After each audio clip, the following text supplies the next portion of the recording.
ઓમ શ્રી ગણેશાય નમઃ. નિર્વાણ પ્રકરણ. ઉપદેશના અધિકારીનું નિરૂપણ કરી વશિષ્ઠજી દ્વારા ભૂષણ અને વિદ્યાધરના સવાલનો ઉલ્લેખ.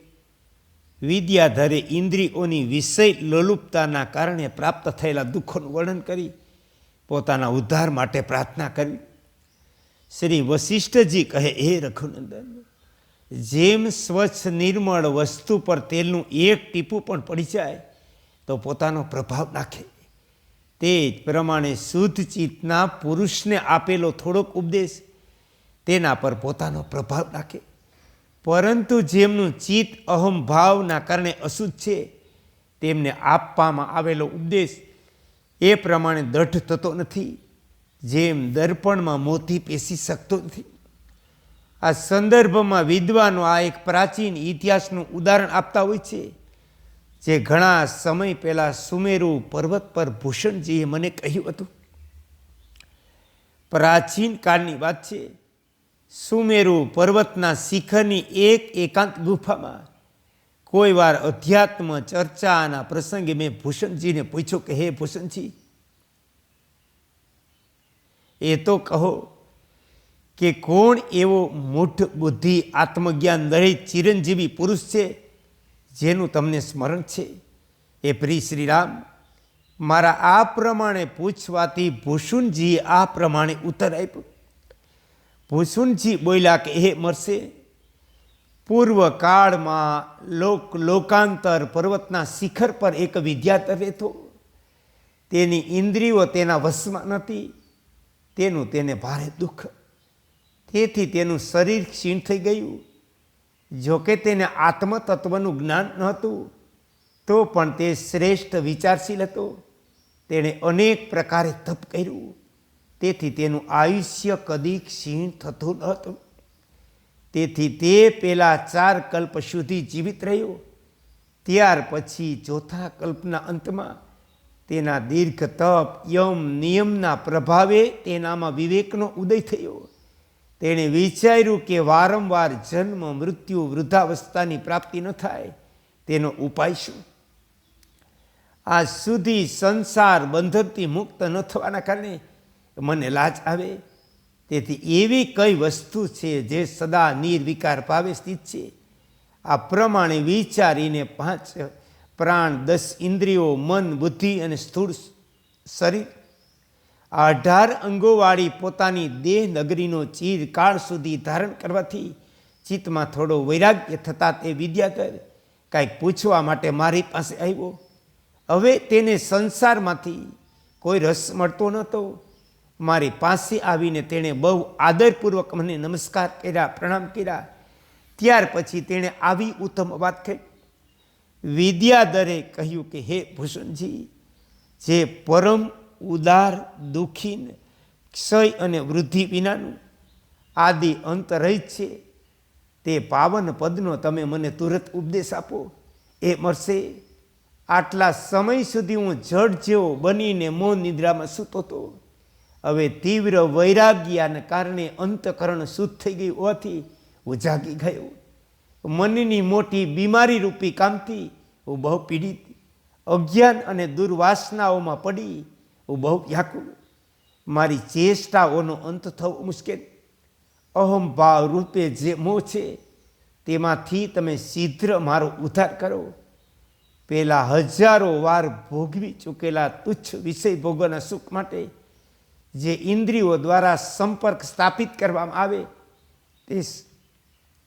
તે સ્વયં પોતાને ધોખો આપવા જેવું.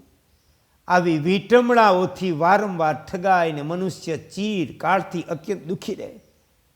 વિષય ભોગ આરંભમાં બહુ રમણી લાગે, પરંતુ તે ક્ષણમાં નષ્ટ થઈ જનાર. તેમનામાં તુરત જ વિકાર ઉત્પન્ન થઈ જાય. તે વિષયો સંસાર બંધનના હેતુ છે. સંસાર બંધનમાં હેતુ છે, તેથી અતિ ભયંકર પણ છે.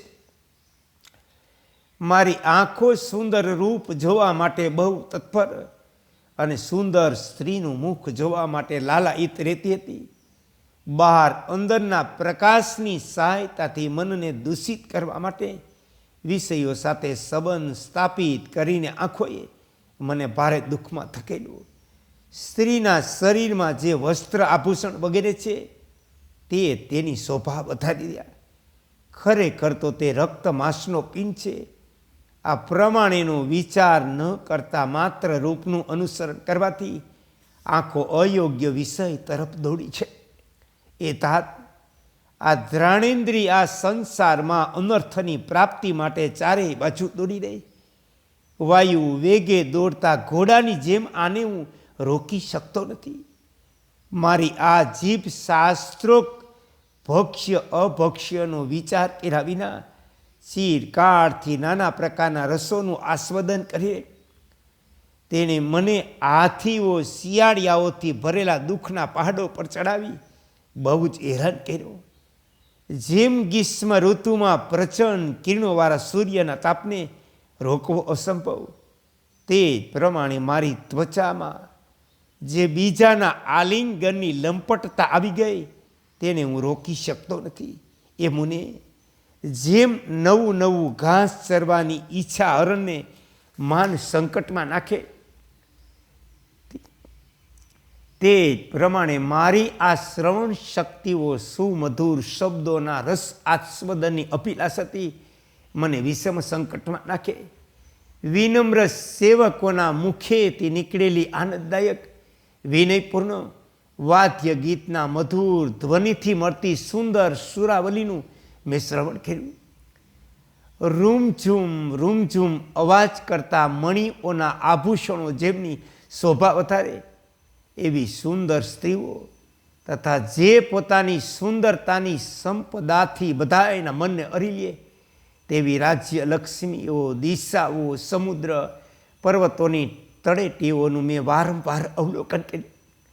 મેં વિનયશીલ પ્રીતમા દ્વારા લાવવામાં આવેલા સ્વાદિષ્ટ મધુર વગેરે રસોના ચમત્કારોથી મનને મોહી લેનારા ઉત્તમ ગુણોથી સુશોભિત 6 પ્રકારના રસોનું ચિરકાળ સુધી આસ્વાદન કર્યું. મેં બધી જ ભોગભૂમિઓમાં રેશમી મુલાયમ વસ્ત્રો, સુંદર સ્ત્રીઓ, મનોહાર, ફૂલની સયાઓ, શીતલ મંદ સુગંધ હવાઓનો કોઈ પ્રકારની વિઘ્ન બાધા વિના સારી રીતે સ્પર્શ કર્યો.